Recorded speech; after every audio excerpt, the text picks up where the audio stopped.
ये लो बेटा, गरम गरम चाय।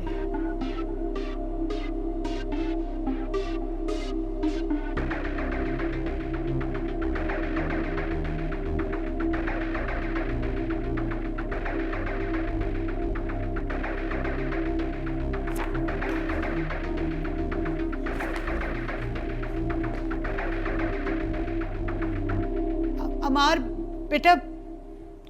जी मिसेस मलिक, मैं एक्चुअली अभी आपकी एग्जीबिशन पे नहीं आ सकूंगी, बहुत ज़्यादा मसरूफ़ हुई हूँ। ठीक है, अगली बार से ही।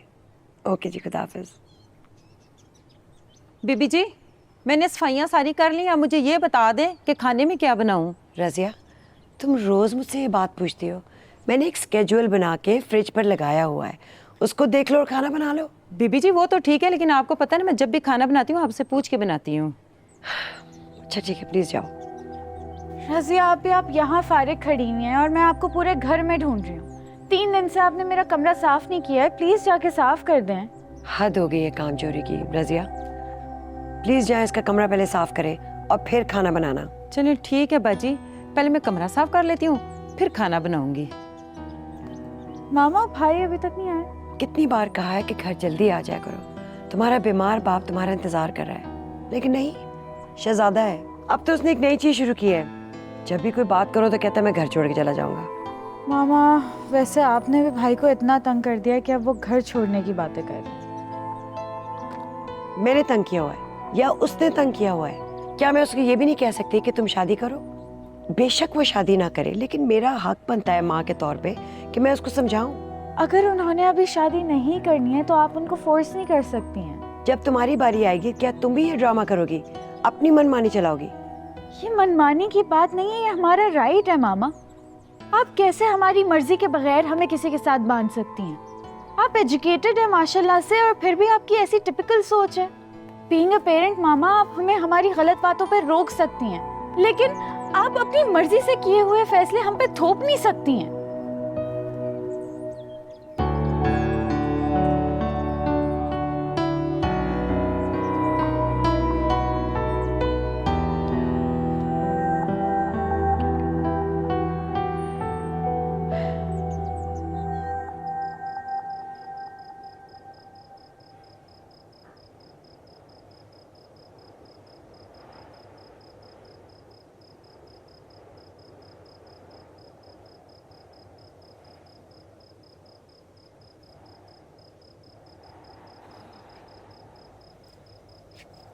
नताशा बेटा, तुम यहाँ अकेली क्या कर रही हो?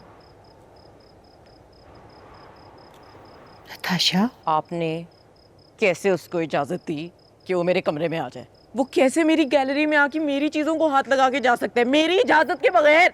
नताशा मुझे नहीं पता था बेटा। आप कहाँ पे थी उस वक्त? Sorry. No, I don't like sorries. Stop it. You always do this. You always mess everything up और फिर आप आती है। इसको लग रहा होगा मैं पागल। नहीं बेटा, रिलैक्स। वो क्या सोच रहा होगा मेरे बारे में? मुझे क्या पता था कि वो चला जाएगा तुम्हारी गैलरी में। आपको कभी भी नहीं पता होता, आपको पता कब होता है? You just ruin everything. You just ruin everything. अच्छा relax. Stop it. Stop it. देखो बेटा, इस तरह से एंजाइटी मत लो, तबीयत खराब हो जाती है, पता है ना। रुको, मैं तुम्हारे लिए मेडिसिन लेकर आती हूँ। नताशा, नताशा बेटा बैठ जाओ, इजी हो जाओ। मैं तुम्हारी मेडिसिन लेकर आती हूँ, बैठ जाओ। रिलैक्स रिलैक्स, पता है ना फिर तबीयत खराब हो जाती है ज़्यादा। इजी। मैं 1 मिनट में आ रही हूँ।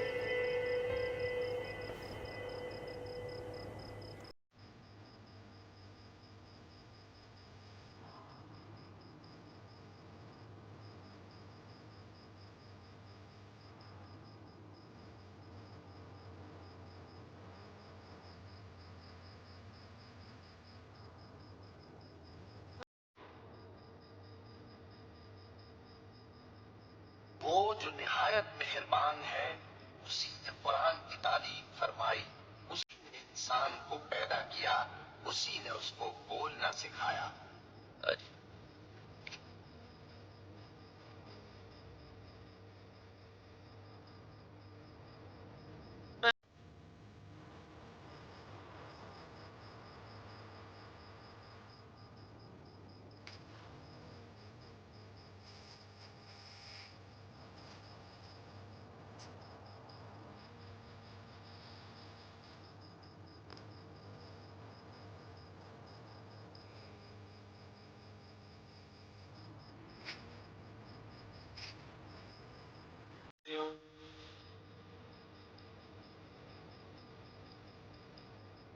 सूरज और चांद एक हिसाब मुकम्मल से चल रहे हैं और सजदा कर रहे हैं और उसी ने आसमान को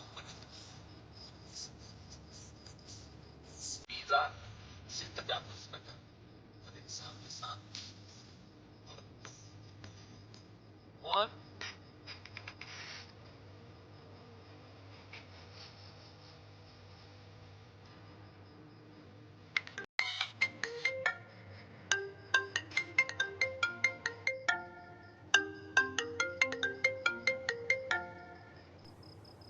सुनाएं क्या चल रहा है मैडम?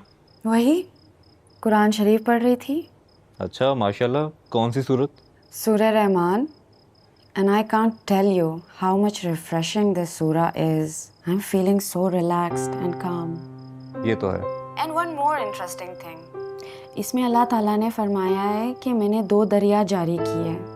उस पानी के बारे में बहुत डिटेल है। And you know, डायरेक्ट मेरा ध्यान कहाँ पे गया? कहाँ? जहाँ पे 2 समंदरों का पानी इकट्ठा है लेकिन आपस में मिलता नहीं।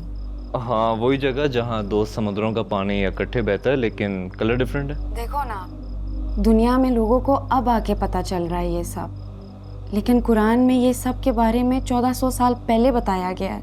हाँ बेशक, अल्लाह रब्बुल इज़्ज़त की शान है, उसने अकल वालों के लिए निशानियाँ रखी हैं। पता नहीं, मैं अभी भी हैरान हूँ कि लोग क्यों नहीं मानते। नहीं, अब ऐसा भी नहीं है। यही तो कुरान की सच्चाई की ताकत है कि कितने लोग वेस्ट में इसको पढ़कर मुसलमान हो रहे हैं। होना भी चाहिए, सच को मान लेने में देर किस बात की है।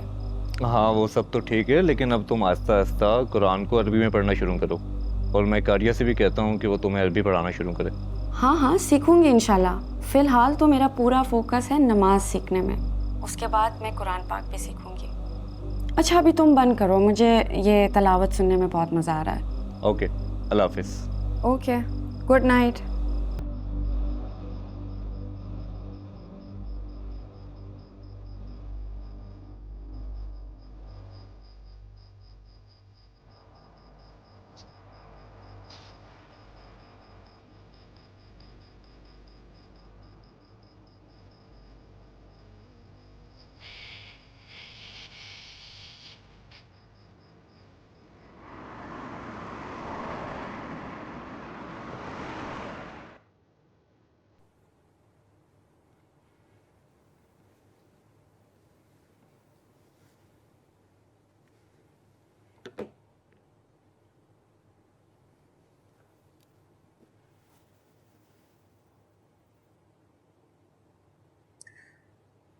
ये क्या हरकत है Natasha?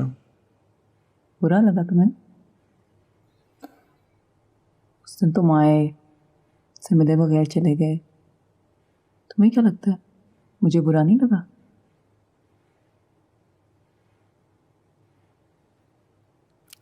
Don't act like this, Natasha. Act like what?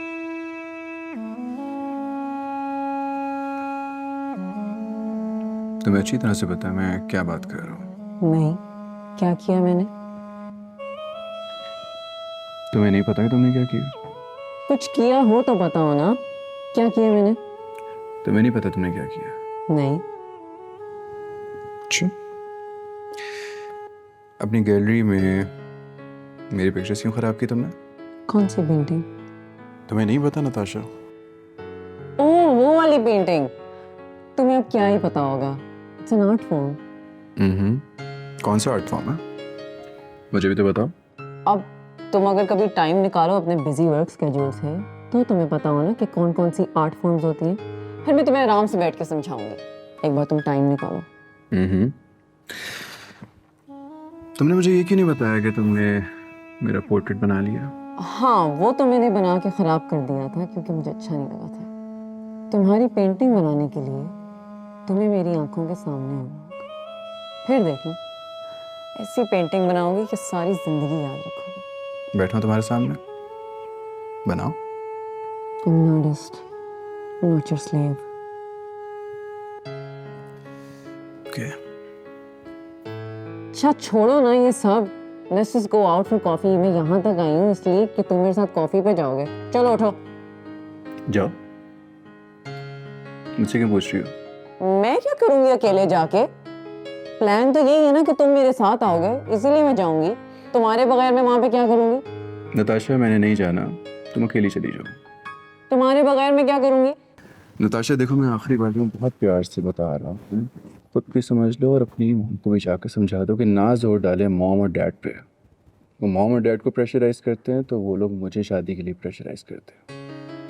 और तुम्हें पता है ना, मैं प्रेशर में नहीं आऊँगा, जानती हो ना इतना मुझे। प्लीज़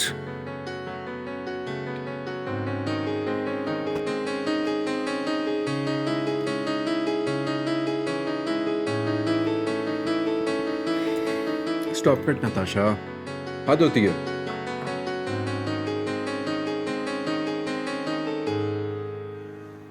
नताशा, मैं सो बिजी हूँ, सो प्लीज जाओ। नहीं जाऊंगी मैं। अभी नहीं नताशा। कर लो जो करना है, नहीं जाऊंगी मैं यहाँ से।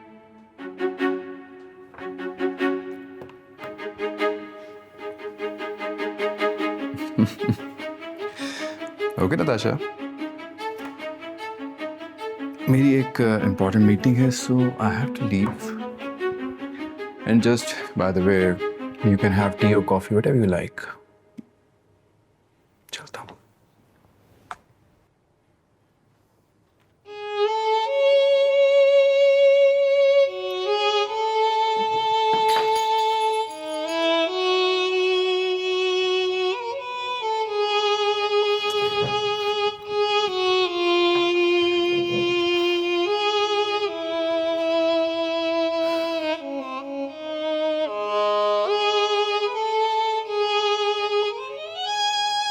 नताशा, ये जो शादी की बातें होती हैं ना, ये डिसीजंस जो है फोर्सफुली नहीं लिए जाते।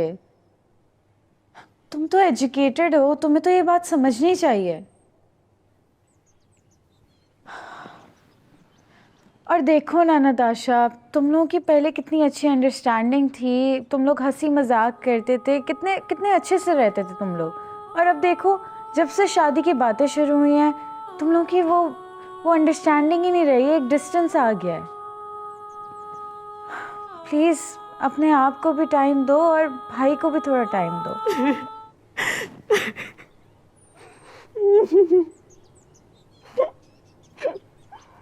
क्या वो क्या तुम्हें नताशा? जानी, कम ऑन नताशा, बेटा तुम्हें कितनी दफ़ा कहा है मैंने, मैं तुम्हारी आंखों में आंसू नहीं देख सकती, फिर क्यों ऐसे करती हो? क्यों तुम मुझे टॉर्चर करती हो बेटा? सब आपकी वजह से हो रहा है। सब मेरी वजह से नहीं, इस फैन की औलाद फातिमा की वजह से हो रहा है। बस अब मुझे ये सब नहीं करना। अब आप मेरे लिए दोबारा लड़का देखना शुरू कर दे, कोई रिश्ते लेके आए मेरे लिए, बाकी सबके लिए जैसे लेके आ रही होती है। मेरे से अमार नहीं शादी करेगा।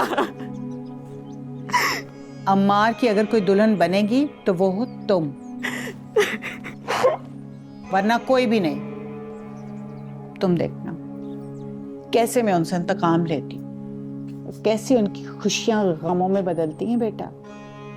क्या चल रहा है आपके दिमाग में? बस चुपचाप देखती जाओ।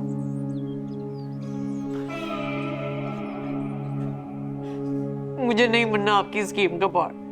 बहुत जिल्लत बर्दाश्त कर ली है मैंने। मैं और अपना दिल नहीं दुखा सकती हूँ बार बार।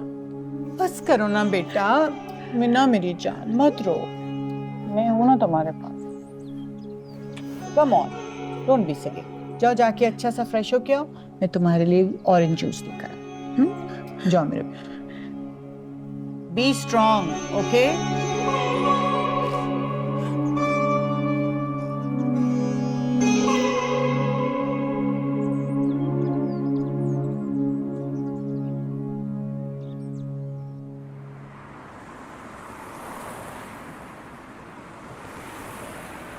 साइमा, अमार बहुत समझदार और पढ़ा लिखा पॉजिटिव थिंकर है।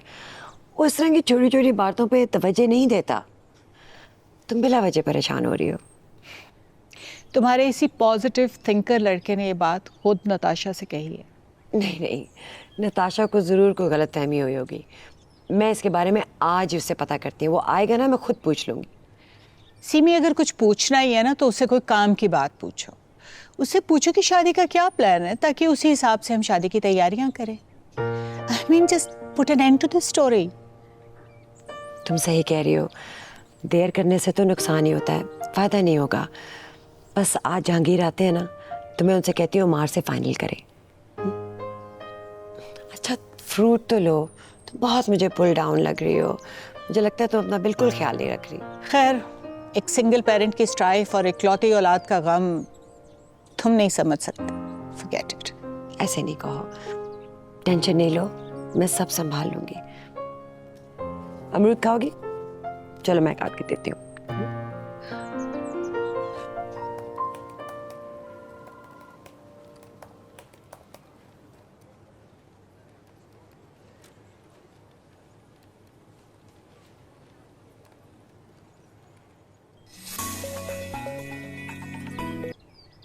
हेलो। अस्सलामुअलैकुम अंकल।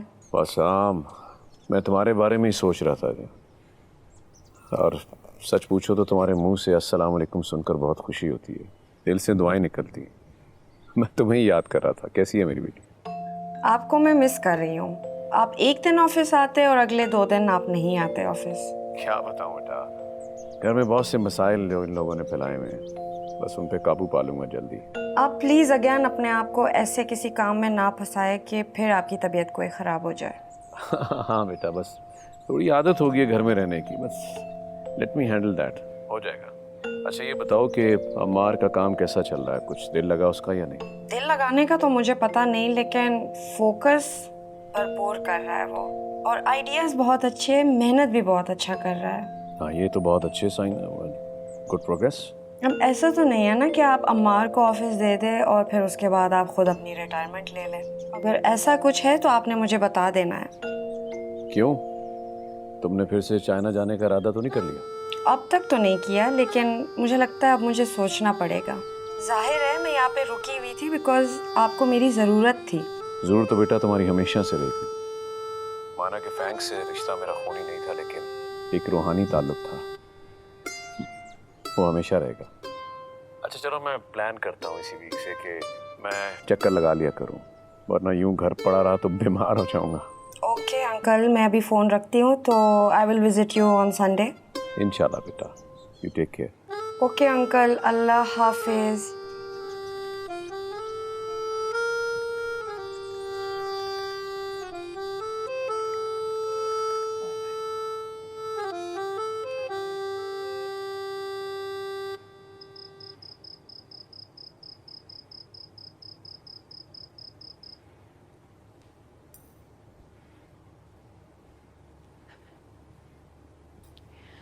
अमार से बात की है आपने?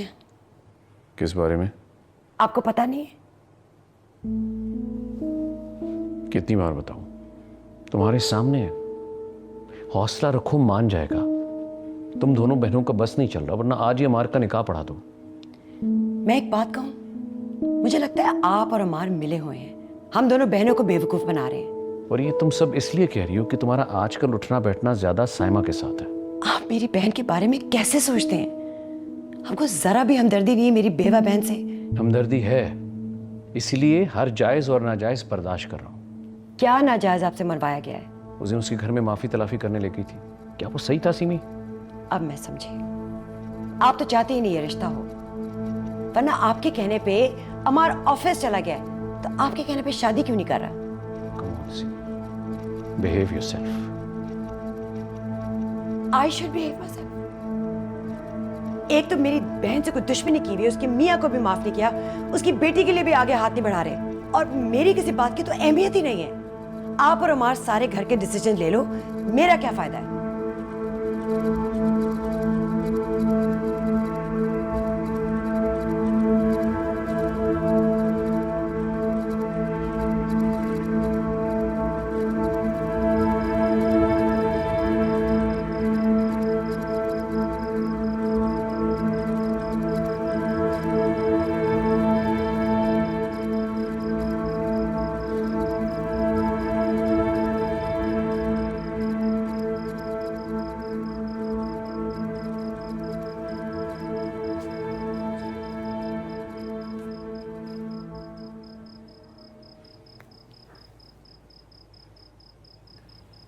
क्या है? अपसेट हो? नहीं तो झूठे, मैं शक्ल से साफ पता चल रहा है तुम अपसेट हो। तुम इंजीनियरिंग पढ़ी हो या साइकोलॉजी पढ़ी हो? अच्छा बताओ, नताशा से बिल्कुल भी शादी करने में इंटरेस्टेड नहीं हो? बिकॉज उसकी साइड से she is madly in love with you. तो उसने हमेशा से तुम्हें इमेजिन किया है अपने हस्बैंड के तौर पे। She is willing to marry you, do you realize that? देखो, मैंने कोई ख्वाब नहीं दिखाया उसे। She is just a cousin to me. तुमने ख्वाब नहीं दिखाए, लेकिन खाला ने दिखाए हैं और मामा ने भी उन्हें सपोर्ट किया है। अब अचानक से वो किसी और को तुम्हारी जगह पे कैसे रख दे, तुम्हें कैसे रिप्लेस कर दे? हाँ, उसमें उस बेचारी की क्या गलती है? तुम्हें पता है तुम्हारा इनकार ना उसकी जान भी ले सकता है। First of all my dear sister, मैंने इनकार नहीं किया, मैंने वक्त मांगा। और दूसरी बात यह है कि जिन लोगों ने उसको ख्वाब दिखाया है ना, वो भुगते। मेरे ऊपर क्यों आ रहा है सब कुछ? मेरी क्या गलती है? क्या अजीब बात कर रहे हो? अजीब बात नहीं कर रहा मैं, सब सुनकर आ रहा हूँ मैं। ये लोग मेरी शादी नहीं करना चाह रहे, बल्कि कुर्बानी का बकरा बना के खाला के सामने पेश करना चाह रहे हैं। नेकियां जो कमानी है इन लोगों ने। हाँ कह रहे हो, मुझे कुछ समझ नहीं आ रहा है। बकरा बनाना चाह रहे, कुर्बानी करना चाह रहे, क्या हो गया है? छोटी सोच है ना तुम्हारी, तुम्हें नहीं समझ आएगा। अब प्लीज, नहीं समझ आ रहा है तो जाओ अंदर, मुझे ब्लैकमेल मत करो, जाओ। अमार, चलो मैंने ना आइसक्रीम निकाल के रखी है हम लोगों के लिए, हम मूवी देखते हैं, ठीक है? मुझे ना मूवी नहीं देखनी, जाओ प्लीज चलो ना, तुम्हारा मूड भी ठीक हो जाएगा। आ जाओ, चलो। अच्छा मैं आ रहा हूँ, आ जाता हूँ, जाओ। आई एम वेटिंग, मैं वेटिंग। मूवी लगा दूंगी मैं।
मैंने उनको एक मेल की, उसका भी कोई जवाब नहीं आया।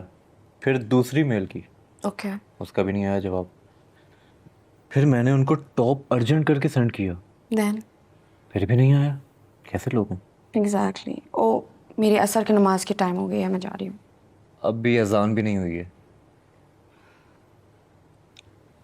राहिल, मैं क्या करूँ? मैं जितनी कोशिश करूँ कि नमाज की रूटीन बनाऊँ, मैं नहीं बना पा रही हूँ। मैं 5 वक्त की नमाज नहीं पढ़ पा रही हूँ। कोई ना कोई नमाज पीछे रह जाती है। देखो फातिमा, ये शुरू का वक्त है, इसमें नमाज़ों की रूटीन नहीं बन पाती, लेकिन आहिस्ता आहिस्ता बन जाएगी। अच्छा मुझे एक बात बताओ, पूछो। इस्लाम हमें घड़ी के साथ क्यों बांध के रख देता है? फजर, जोहर, असर, मगरिब, इशा, हमेशा हमेशा यही डर लगता है कि कोई ना कोई नमाज मिस हो जाएगी। देखो फातिमा, अल्लाह ने सारी कायनात का एक निज़ाम बनाया है। जैसे सूरज वक्त पे तलू होता है और शाम में वक्त पे ग़रूब, जैसे हमारे सोने का टाइम, जागने का टाइम, खाने का टाइम, एक्सरसाइज का टाइम, हर चीज़ का एक टाइम है। अब अगर मैं तुम्हें एक छोटी सी एग्जांपल दूं कि हमारे ऑफिसेज़ के टाइम, स्कूल्स के टाइम, यूनिवर्सिटीज़ के टाइम, अगर हम इनको मैनेज ना करें तो चीज़ें ख़राब होंगी। इसमें शायद हमारे लिए आसानी है। हाँ तुम सही कह रहे हो। अगर हम वक्त की पाबंदी ना करें तो दुनिया का सारा निज़ाम ख़राब हो जाए, कोई काम वक्त पे नहीं हो पाएगा। यही सिस्टम है जिसकी वजह से दुनिया तरक्की कर रही है। एग्जैक्टली। देखो, तुम्हारे सवाल में तुम्हारा जवाब था। अल्लाह अपने बंदे से बहुत मोहब्बत करने वाला है। वो तो बस चाहता है कि उनके बंदों में नज़्म ज़ब्त आ जाए, जो कि शायद उनके लिए बेहतर है। और देखो, अल्लाह ने कुरान में खुद फरमाया कि ना सूरज के बस में है कि वो चांद को पकड़े, और ना रात दिन पर सबकत ले जा सकती है। वाओ, ये कौन सी आयत है? सूरज यासीन आयत नंबर 40। मैं भी पढ़ूंगी आज घर जाके। ज़रूर। ओके, मैं जाती हूँ। हाँ,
सॉरी साहब, मैंने तो आपको इसलिए बुलाया था ताकि मैं जान सकूं जो अभी तक मुझे पता नहीं चल सका।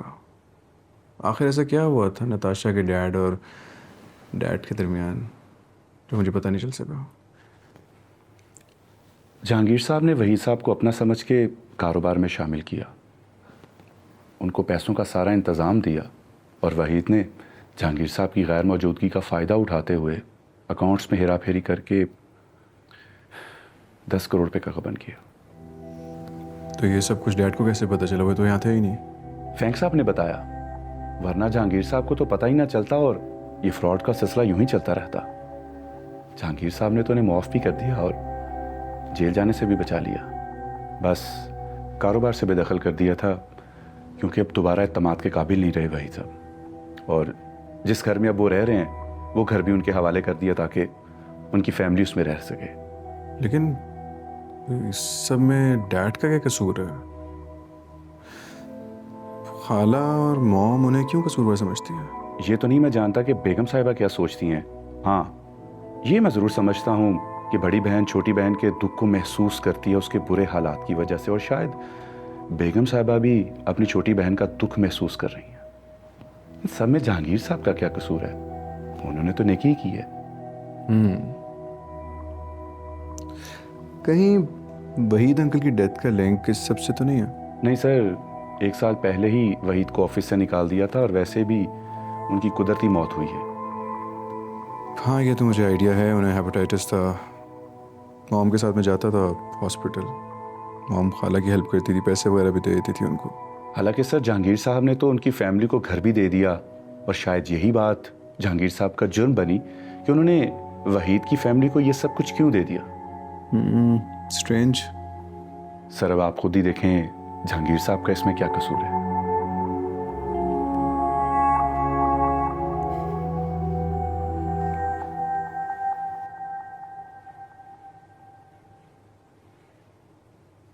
Hello, how are you?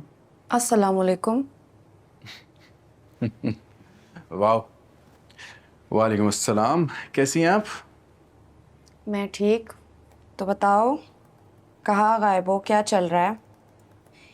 इतनी मेहनत और वो भी किसी और के विजन के लिए। तो क्या बना तुम्हारा और नताशा का मामला? किधर तक पहुंचा?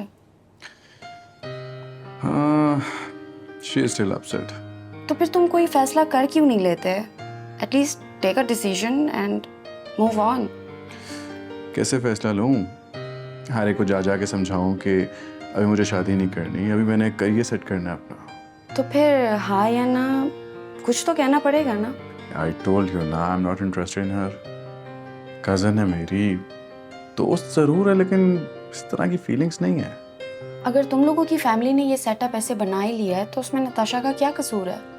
ऑब्वियसली उसकी भी गलती नहीं है, but I am just taking my time. Okay, wish you all the best.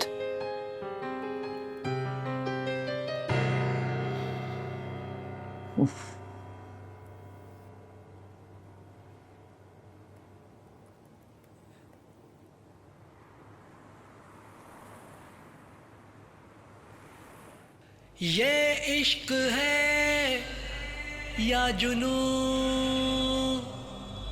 या खता, ढूंढ लाओ मुझे कि मैं हूँ लापता।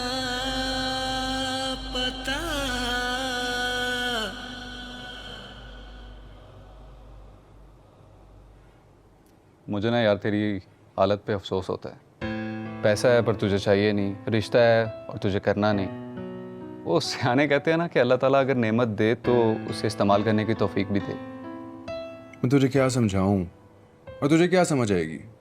तेरा लेवल ही नहीं है वो। हाँ भाई, हम तेरी तरह नहीं है ना, नेक्स्ट लेवल के। हम बोल तो ऐसे रहा जैसे तेरे आगे पीछे तेरी रिया घूम रही हो। अब मेरे पीछे मत पड़ जाए। तू आज मुझे ना अपना खुल के मसला बता। तेरा मसला क्या है और तू चाहता क्या है भाई? मैं क्या चाहता हूँ, इससे क्या फ़र्क पड़ता है? कुछ समझ ही नहीं आ रही। डैड का बिजनेस, इतना प्रेशर, ऊपर से नताशा, उसकी मुझे समझ नहीं आती, पता नहीं वो क्या चाहती है। एक काम कर, तू नताशा से ये मसला डिस्कस कर, हो सकता है वो समझ ले। पैदा करने वाले माँ बाप नहीं समझ सके आज तक, और तू समझ रहा है कि नताशा समझ जाएगी। ऊपर से नताशा ने एक और नई हरकत शुरू कर दी है। मॉम और बहन से दोस्ती कर ली है उसने और मेरी बुराइयां करती रहती है उनसे। ये तो वैसे बहुत गलत बात है। रिश्ते कभी भी एक साइड से बनते नहीं हैं, और अगर ऐसे रिश्ते बन भी जाएं तो ज़्यादा देर तक चलते नहीं हैं। एग्जैक्टली।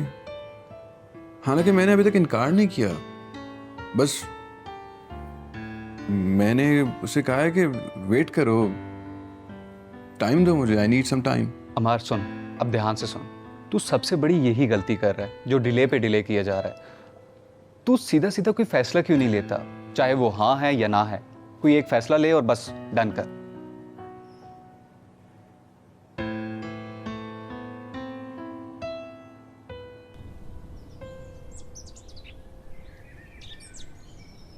कहाँ थी आप इतने दिनों से? इतने दिनों बाद आई है जिया। मैं आपसे आई एम सॉरी फातिमा, मैं आपसे बहुत नाराज हूँ। इट्स ओके, होता है, शुरू शुरू में वक्त लगता है चीज़ों को सीखने में।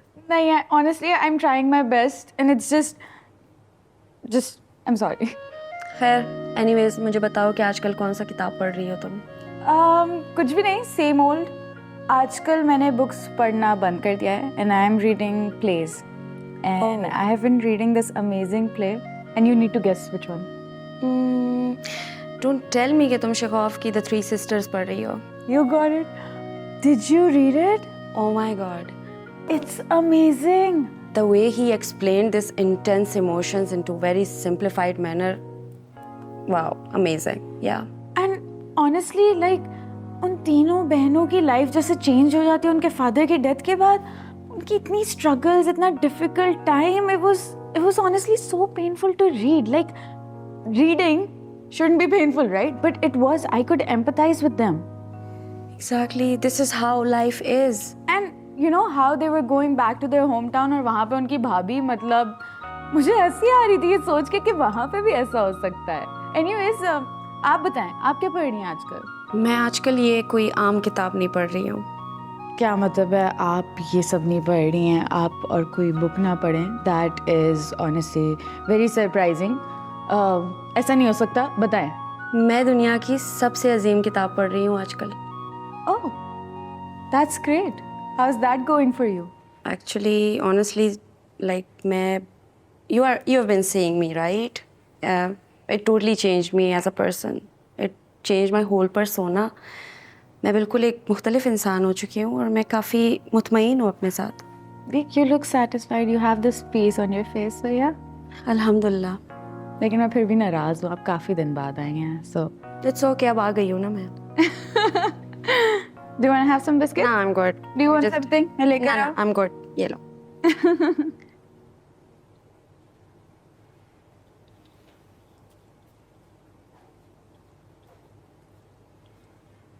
आंखें काफी डार्क लग रही है। हाँ? मैं तुम्हारी आंखों की बात कर रहा हूँ।